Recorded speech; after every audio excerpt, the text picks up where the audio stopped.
ನಮಸ್ಕಾರ, ನಾನು ಪೃಥ್ವಿರಾಜ್ ಹಾರನಹಳ್ಳಿ. ಆಪರೇಷನ್ ಕಮಲ ಬಗ್ಗೆ ಸಿಎಂ ಆಡಿಯೋ ವಿಚಾರಕ್ಕೆ ಸಂಬಂಧಪಟ್ಟಂತೆ ನ್ಯಾಯಮೂರ್ತಿ ರಮಣ್ ನೇತೃತ್ವದ ಪೀಠದಲ್ಲಿ ಕಾಂಗ್ರೆಸ್ ಪ್ರಸ್ತಾಪವನ್ನ ಮಾಡಿತು.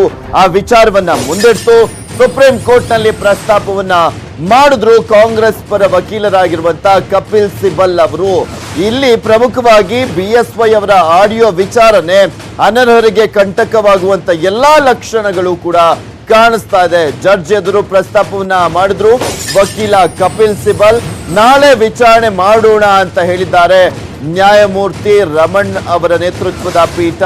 ಅನರ್ಹ ಶಾಸಕರಿಗೆ ಶುರುವಾಯಿತು ಸಂಕಷ್ಟದ ಭೀತಿ. ಯಾಕೆಂದ್ರೆ ಇವತ್ತು ತೀರ್ಪು ಬರುತ್ತೆ ಅನ್ನುವ ನಿರೀಕ್ಷೆಯಲ್ಲಿದ್ರು.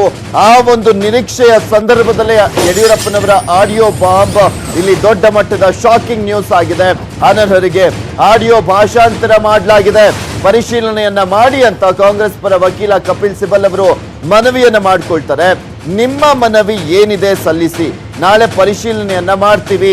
ಹಳೆ ಪೀಠವನ್ನೇ ಒಂದು ದಿನಕ್ಕೆ ಮುಂದುವರಿಸೋದಕ್ಕೆ ಮನವಿಯನ್ನ ಮಾಡ್ಕೊಳ್ತೀವಿ. ಚೀಫ್ ಜಸ್ಟಿಸ್ ಆಫ್ ಇಂಡಿಯಾ ಅಂದ್ರೆ ರಂಜನ್ ಗೊಗೊಯ್ ಅವರ ಬಳಿ, ಮುಖ್ಯ ನ್ಯಾಯಾಧೀಶರ ಬಳಿ ನಾವು ಮನವಿಯನ್ನ ಮಾಡ್ಕೊಳ್ತೀವಿ ಅಂತ ನ್ಯಾಯಮೂರ್ತಿಗಳಾಗಿರುವಂತ ರಮಣ ಅವರು ತಿಳಿಸ್ತಾರೆ ಕಪಿಲ್ ಸಿಬಲ್ ಅವರಿಗೆ.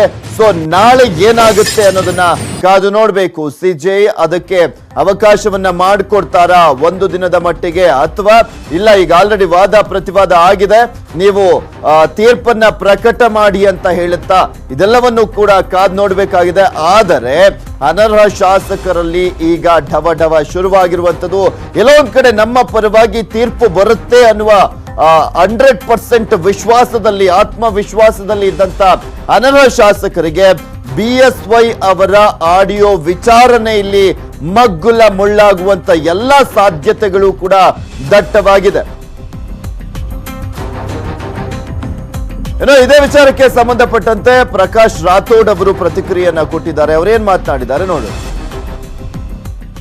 ಇವತ್ತು ಕರ್ನಾಟಕ ಪ್ರದೇಶ ಕಾಂಗ್ರೆಸ್ ಸಮಿತಿಯ ವತಿಯಿಂದ ಏನು ಆಡಿಯೋ ಮತ್ತು ವಿಡಿಯೋ ಸನ್ಮಾನ್ಯ ಶ್ರೀ BS ಯಡಿಯೂರಪ್ಪ ಮುಖ್ಯಮಂತ್ರಿಗಳು ಏನು ಕೋರ್ ಕಮಿಟಿಯಲ್ಲಿ ಅಕ್ಟೋಬರ್ 27ರಂದು ಹುಬ್ಳಿಯಲ್ಲಿ ಮಾತಾಡಿದರು, ಆ ವಿಚಾರವಾಗಿ ಏನು ಮಾಧ್ಯಮದಲ್ಲಿ ಮತ್ತು ಪ್ರಿಂಟ್ ಮೀಡಿಯಲ್ಲಿ ಬಂದಿರೋದನ್ನು ನಾವು ಇವತ್ತು ಸುಪ್ರೀಂ ಕೋರ್ಟ್ಗೆ ಇವತ್ತು ಸಲ್ಲಿಕೆಯನ್ನು ಮಾಡಿದ್ವಿ. ಅದರದ್ದೇನು ವಿಡಿಯೋ ಇದೆ, ಅದು ಆಡಿಯೋ ಇದೆ, ಮಾಧ್ಯಮದಲ್ಲಿ ಬಂದಿರೋ ಏನು ಹೇಳಿಕೆಗಳಿದೆ, ಅದರ ಜೊತೆಗೆ ಶ್ರೀರಾಮುಲು ಅವರು ಕೊಟ್ಟಿರೋ ಭಾಷಣವನ್ನು ಮಾಡಿದ್ದು, ಹಲವಾರು ಶಾಸಕರು ಭಾಷಣವನ್ನು ಮಾಡಿರೋದು, ಇದನ್ನೆಲ್ಲನೂ ನಾವು ಸುಪ್ರೀಂ ಕೋರ್ಟ್ಗೆ ಇವತ್ತು ಸಲ್ಲಿಸಿದ್ದೀವಿ. ಸನ್ಮಾನ್ಯ ಶ್ರೀ ಕಪಿಲ್ ಸಿಬಲ್ ಅವರು ಕಾಂಗ್ರೆಸ್ ಪಕ್ಷದ ಪರವಾಗಿ ಮೆನ್ಷನ್ ಮಾಡಿದರು ಸುಪ್ರೀಂ ಕೋರ್ಟ್ ಹಾಲ್ ನಂಬರ್ 2ರಲ್ಲಿ.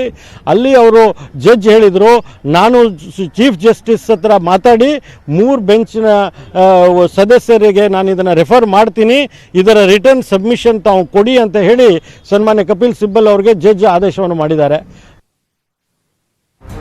ನೋಡಿದ್ರಲ್ಲ ಏನಾಯ್ತು ಅನ್ನೋ ವಿಚಾರಕ್ಕೆ ಸಂಬಂಧಪಟ್ಟಂತೆ ಮಾತನಾಡಿದ್ರು, ಪ್ರತಿಕ್ರಿಯೆಯನ್ನ ಕೊಟ್ಟರು ಪ್ರಕಾಶ್ ರಾಥೋಡ್ ಅವರು, ವಿಧಾನ ಪರಿಷತ್ನ ಸದಸ್ಯರು, ಕಾಂಗ್ರೆಸ್ನವರು. 17 ಜನ ಶಾಸಕರು ರಾಜೀನಾಮೆ ಕೊಡೋದಕ್ಕೆ ಸಿದ್ದರಾಮಯ್ಯ ಅವರೇ ಕಾರಣ. ಶಾಂತಿವನದಲ್ಲಿ ಕುರಿತು ಈ ಬಗ್ಗೆ ನೀವೇ ಮಾತನಾಡಿದ್ದೀರಾ ಸ್ವಾಮಿ, ನಾವು ನಿಮ್ಮ ಮಾತನ್ನ ಸಂಯಮದಿಂದ ಕೇಳಿದ್ದೇವೆ ಅಂತ ಮುಖ್ಯಮಂತ್ರಿಗಳಾಗಿರುವಂತ BS ಯಡಿಯೂರಪ್ಪನವರು ಮಾತನಾಡಿದ್ದಾರೆ. ಎಲ್ರಿಗೂ ಕೂಡ ಗೊತ್ತಿರುವಂತ ವಿಚಾರ, ಸಮ್ಮಿಶ್ರ ಸರ್ಕಾರ ರಚನೆಯಾದಂತಹ ಸಂದರ್ಭದಲ್ಲಿ ಇಲ್ಲಿ ಶಾಂತಿವನದಲ್ಲಿ, ಧರ್ಮಸ್ಥಳದಲ್ಲಿ ಶಾಂತಿವನದಲ್ಲಿ ಸಿದ್ದರಾಮಯ್ಯನವರು ಮಾತನಾಡಿದಂಥದ್ದು ದೊಡ್ಡ ಮಟ್ಟದ ಚರ್ಚೆಯನ್ನ ಹುಟ್ಟುಹಾಕಿತ್ತು. ಈಗ ಆ ಒಂದು ಅಸ್ತ್ರವನ್ನ ಬಳಸಿಕೊಳ್ಳೋದಕ್ಕೆ ಬಿಜೆಪಿ ಮುಂದಾದಂತೆ ಕಾಣಿಸ್ತಾ ಇದೆ. ಇನ್ನು ರಮೇಶ್ ಕುಮಾರ್ ಸಿದ್ದು ಜೊತೆ ಕೈ ಜೋಡಿಸಿದ್ರು. ಅವರನ್ನ ಅನರ್ಹ ಮಾಡಿರೋದಕ್ಕೆ ಯಾರ್ ಕಾರಣ? ಸಿದ್ದರಾಮಯ್ಯನವರೇ ಕಾರಣ. ನೀವು ಮಾಡಿದ ಕುತಂತ್ರ ತಾನೇ ಅಂತ ಬಿಎಸ್ವೈ ಇದೇ ಸಂದರ್ಭದಲ್ಲಿ ಪ್ರಶ್ನೆಯನ್ನ ಕೂಡ ಮಾಡಿದ್ದಾರೆ. ನಿಮಗೆ ತಾಕತ್ತಿದ್ರೆ ಚುನಾವಣೆಯನ್ನ ಎದುರಿಸಿ, ಸುಪ್ರೀಂ ಕೋರ್ಟ್ ಹಾಗೂ ಜನರಲ್ಲಿ ಗೊಂದಲವನ್ನ ಮೂಡಿಸೋದು ಸರಿಯಲ್ಲ. ಆಡಿಯೋದಿಂದ ಏನೂ ಆಗಲ್ಲ, ಈಗಾಗಲೇ ಕಾಂಗ್ರೆಸ್ ದೇಶದಾದ್ಯಂತ ನೆಲ ಕಚ್ಚಿದೆ ಅಂತ ಬಿಎಸ್ವೈ ವಾಗ್ದಾಳಿಯನ್ನ ಮಾಡಿದ್ರು. ಪಕ್ಷದ ನಾಯಕರಾದಂಥ ಸಿದ್ದರಾಮಯ್ಯನವ್ರಿಗೆ ಕೇಳಕ್ಕೆ ಇಚ್ಛೆ ಪಡ್ತಾನೆ, ಯಾರು 17 ಜನ ಕಾಂಗ್ರೆಸ್ JDS ಶಾಸಕರು ರಾಜೀನಾಮೆ ಕೊಟ್ಟರು. ಅವರು ರಾಜೀನಾಮೆ ಕೊಡೋಕ್ಕೆ ಕಾರಣ ನಿಮ್ಮ ಸರ್ವಾಧಿಕಾರಿ ಧೋರಣೆ. ನೀವೇ ಧರ್ಮಸ್ಥಳದ ಶಾಂತಿವನದಲ್ಲಿದ್ದು ಈ ಸರ್ಕಾರ 1 ವರ್ಷನೂ ಇರೋಕ್ಕೆ ಸಾಧ್ಯ ಇಲ್ಲ ಅಂತೇಳಿ ಈ ಸರ್ಕಾರ ಬೀಳಿಸಿ ಆ 17 ಜನ ಶಾಸಕರು ರಾಜೀನಾಮೆ ಕೊಡೋದಕ್ಕೆ ಕಾರಣಕರ್ತರು ನೀವಾಗಿ ಇವತ್ತು ಇಲ್ಲ ಸಲ್ಲದ ಆರೋಪಗಳನ್ನು ಭಾರತೀಯ ಜನತಾ ಪಾರ್ಟಿ ಮೇಲೆ ಮಾಡುವಂಥದ್ದು ಎಷ್ಟು ಮಟ್ಟಿಗೆ ನಿಮಗೆ ಶೋಭೆ ತರುವಂಥದ್ದು ವಿರೋಧ ಪಕ್ಷದ ನಾಯಕರಾಗಿ. ಇವತ್ತು ಸುಪ್ರೀಂ ಕೋರ್ಟಲ್ಲಿ ಆ 17 ಜನ ಶಾಸಕರು ಹೋಗಿ ಏನು ಕೇಳಿದ್ದಾರೆ, ನಮಗೆ MLA ಆಗಿ ಮುಂದುವರಿಯೋಕ್ಕೆ ಇಷ್ಟ ಇಲ್ಲ, ನಮ್ಮ ಸದಸ್ಯತನವನ್ನು MLAಗಿಯನ್ನು ರದ್ದು ಮಾಡಿ ಅನ್ನುವಂಥ ವಿನಂತಿಯನ್ನು ಸುಪ್ರೀಂ ಕೋರ್ಟ್ಗೆ ಮಾಡಿದ್ದಾರೆ. ಅದೇ ವಿನಂತಿಯನ್ನು ಸ್ಪೀಕರ್ಗೆ ಮಾಡಿದರು. ರಮೇಶ್ ಕುಮಾರ್ ಅವರು ಸಿದ್ದರಾಮಯ್ಯನವ್ರ ಜೊತೆ ಕೈ ಜೋಡಿಸಿ ಅವರನ್ನು ಡಿಸ್ಕ್ವಾಲಿಫೈ ಮಾಡೋ ಮಟ್ಟಕ್ಕೆ ಹೋದದ್ದು ಯಾರು ಕಾರಣ? ಸಿದ್ದರಾಮಯ್ಯನವರೇ, ನೀವೇ ತಾನೆ. ನಿಮಗೆ ತಾಕತ್ತಿದ್ರೆ ಚುನಾವಣೆ ಆಗ್ಬೇಕು ತಾನೆ. ಚುನಾವಣೆ ಎದುರಿಸ್ರಿ. ಯಾರು ಸೀಟ್ ಕೊಡ್ತಾರೋ ನೀವು ಕೊಡ್ತೀರೋ ನಾವು ಕೊಡ್ತೀವೋ. ಅವ್ರು 17 ಜನ ಕಾಂಗ್ರೆಸ್ಗೆ ಹೋಗಿ ನಿಲ್ತಾರೋ, JDSಗೆ ಹೋಗಿ ನಿಲ್ತಾರೋ, ಸ್ವತಂತ್ರ ಹೋಗಿ ನಿಲ್ತಾರೋ, ಅದು ಅವರು ಸ್ವತಂತ್ರ. ಅದಕ್ಕೆ ನನಗೇನು ಸಂಬಂಧ ಏನಿದೆ? ಈ ರೀತಿ ಸುಪ್ರೀಂ ಕೋರ್ಟಲ್ಲಿ ಗೊಂದಲ ಉಂಟು ಮಾಡುವಂಥದ್ದು, ಅವ್ರು ಯಾವ ವಿಡಿಯೋ ಮತ್ತೊಂದು ಮಗದೊಂದು ಅಂತ ಹೇಳ್ತಾರೆ, ಅದೆಲ್ಲವೂ ಸತ್ಯಕ್ಕೆ ದೂರವಾದಂಥದ್ದು. ಇಲ್ಲಸಲ್ಲದನ್ನು ಸೇರಿಸಿ ಏನೋ ಗೊಂದಲ ಉಂಟು ಮಾಡುವಂಥ ಪ್ರಯತ್ನ ಮಾಡ್ತಾ ಇದ್ದಾರೆ. ಇದಕ್ಕೆ ನನಗೇನೂ ಸಂಬಂಧ ಇಲ್ಲ. ನಿಮಗೆ ಚುನಾವಣೆ ಎದುರಿಸುವಂಥ ಶಕ್ತಿ ಇಲ್ಲ. ಚುನಾವಣೆ ಸೋಲು ಶತಸಿದ್ಧ. ಇನ್ನು 3.5 ವರ್ಷ ವಿರೋಧ ಪಕ್ಷದಲ್ಲಿರೋದು ಶತಸಿದ್ಧ. ಮತ್ತು ನೀವು ಎಲ್ಲಿವರೆಗೂ ಕಾಂಗ್ರೆಸ್ ಪಕ್ಷದಲ್ಲಿರುತ್ತೋ ಅಲ್ಲಿವರೆಗೆ ಕಾಂಗ್ರೆಸ್ ಪಕ್ಷ ಈ ರಾಜ್ಯದಲ್ಲಿ ಅಧಿಕಾರಕ್ಕೆ ಬರೋಕ್ಕೆ ಸಾಧ್ಯನೇ ಇಲ್ಲ. ಅದು ವಿರೋಧ ಪಕ್ಷದಲ್ಲೇ ಇರಬೇಕಾಗುತ್ತೆ. ಇದು ಸ್ಪಷ್ಟ ಮಾಡ್ತೇನೆ. ಇವತ್ತು ನೋಡಿ, ನಾನು ಆ ಥರ ವಿಡಿಯೋದಲ್ಲಿ ಹೇಳೋದು ಯಾವುದೂ ಸತ್ಯಾಂಶ ಇಲ್ಲ. ಎಲ್ಲನ್ನ ತಿರ್ಚಿ ಇಲ್ಲ ಸಲ್ಲದನ್ನು ಮಾಡಿ ಏನೋ ಮಾಡಿಕೊಟ್ರೆ ಅದು ಸುಪ್ರೀಂ ಕೋರ್ಟ್ ಸೂಕ್ತವಾದ ತೀರ್ಮಾನ ತಗೊಳ್ತಾರೆ. ಸುಪ್ರೀಂ ಕೋರ್ಟ್ ನ್ಯಾಯಾಧೀಶರಿಗೆ ಬಿಟ್ಟಂಥದ್ದು ಅಲ್ಲ. ಪ್ರಶ್ನೆನೇ ಇಲ್ಲ ರೀ. ಆ ವಿಡಿಯೋದಲ್ಲಿ ಏನು ಸತ್ಯಾಂಶ ಇಲ್ಲ. ಎಲ್ಲವನ್ನ ತಿರ್ಚಿ ಗೊಂದಲ ಮಾಡುವಂಥದ್ದನ್ನು ಸಿದ್ದರಾಮಯ್ಯವ್ರು ಮಾಡಿದ್ದಾರೆ ಹೊರತು ಆ ವಿಡಿಯೋದಲ್ಲಿ ಇರೋದು ಆ ಕಡೆ ತುದಿ ಈ ಕಡೆ ತುದಿ ಏನೋ ಮಾಡಿ ಗೊಂದಲ ಮಾಡುವಂಥ ಇವರು ಎಷ್ಟು ಮಟ್ಟಿಗೆ ಹೋದರು. ಕೇಂದ್ರದ ಗೃಹ ಸಚಿವರು ಅಮಿತ್ ಶಾಜಿಯವರು ರಾಜೀನಾಮೆ ಕೊಡಬೇಕಂತ ನಾಚಿಕೆ ಆಗಬೇಕಾಯ್ತು ಈ ಮಾತನ್ನು ಹೇಳೋಕ್ಕೆ. ಆ ಪ್ರಶ್ನೆ ಇಲ್ಲೇ ಇಲ್ಲ ರೀ. ನಮ್ಮ ಸಭೆಯಲ್ಲಿ ಏನು ನಡೀತೋ ಚರ್ಚೆ ಬೇರೆ ವಿಷಯ. ಅದನ್ನು ನಾನು ಕೇಳ್ತೇನೆ ಸಿದ್ದರಾಮಯ್ಯನವ್ರಿಗೆ, ನೀವು ಮಾಡ್ತಿರುವಂಥ ರೀತಿ ಸರಿ. BSY ಆಡಿಯೋ ಸಾಕ್ಷ್ಯದಿಂದ ಅನರ್ಹರಿಗೆ ಸಂಕಷ್ಟ ಎದುರಾಗಿದೆ. ನಾಳೆ ವಿಚಾರಣೆ ಎನ್ನುತ್ತಿದ್ದಂತೆ ಕಂಗಾಲಾಗಿದ್ದಾರೆ ಅನರ್ಹ ಶಾಸಕರು. 17 ಜನನೂ ಕೂಡ ಪ್ರತಿಕ್ರಿಯೆಯನ್ನ ನೀಡಲಿಕ್ಕೆ ಬಹುತೇಕ ಈ ಅನರ್ಹ ಶಾಸಕರು ನಿರಾಕರಿಸ್ತಾ ಇರುವಂತದ್ದು. ಎಷ್ಟೇ ಕರೆ ಮಾಡಿದ್ರು ಫೋನ್ ಅನ್ನ ತೆಗಿತಾ ಇಲ್ಲ. ಯಾಕೆಂದ್ರೆ ಅವರಿಗೆ ಅದರಲ್ಲೇ ಸ್ಪಷ್ಟವಾಗಿ ಗೊತ್ತಾಗುತ್ತೆ ಯಾವ ಮಟ್ಟಿಗೆ ಅವರು ಟೆನ್ಷನ್ ನಲ್ಲಿ ಮುಳುಗಿದ್ದಾರೆ ಅಂತ. ಅನರ್ಹರು ಕರೆ ಸ್ವೀಕರಿಸಿದ್ರು ಕೂಡ, ಅಂದ್ರೆ ವಿಶ್ವನಾಥ್ ಅವರಾಗಿರ್ಬೋದು, BC ಪಾಟೀಲ್ ಅವರಾಗಿರ್ಬೋದು, ಎಲ್ಲರೂ ಕೂಡ ಮೌನಕ್ಕೆ ಶರಣಾಗಿದ್ದಾರೆ. ಸುಪ್ರೀಂ ನಿರ್ಧಾರದ ಬೆನ್ನಲ್ಲೇ ಆತಂಕಕ್ಕೆ ಒಳಗಾಗಿದ್ದಾರೆ ರೆಬಲ್ಸ್.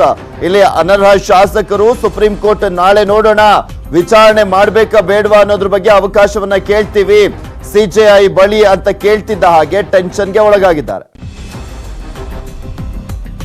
ಇನ್ನು ಈ ಕುರಿತಂತೆ ಮಾತಾಡ್ಲಿಕ್ಕೆ ನಮ್ಮ ಜೊತೆ ಬ್ರಿಜೇಶ್ ಕಾಳಪ್ಪ ಅವರು, AICC ವಕ್ತಾರರು, ದೂರವಾಣಿ ಸಂಪರ್ಕದಲ್ಲಿದ್ದಾರೆ. ನಮಸ್ಕಾರ ಸರ್.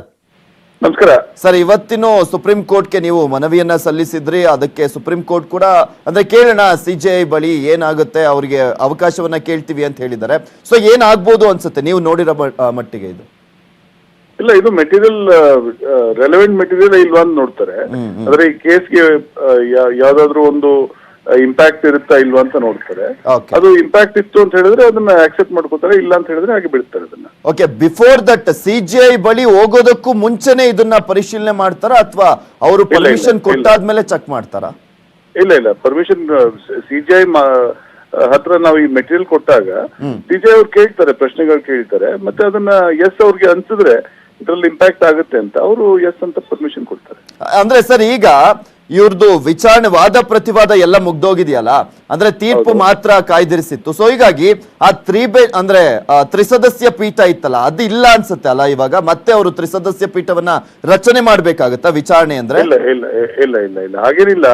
ಆ ತ್ರಿಸದಸ್ಯ ಪೀಠ ನೀವು ಜಡ್ಜ್ಮೆಂಟ್ ಬರೋವರೆಗೂ ಇರುತ್ತದು. ಜಡ್ಜ್ಮೆಂಟ್ ಇನ್ನ ಬಂದಿಲ್ಲ.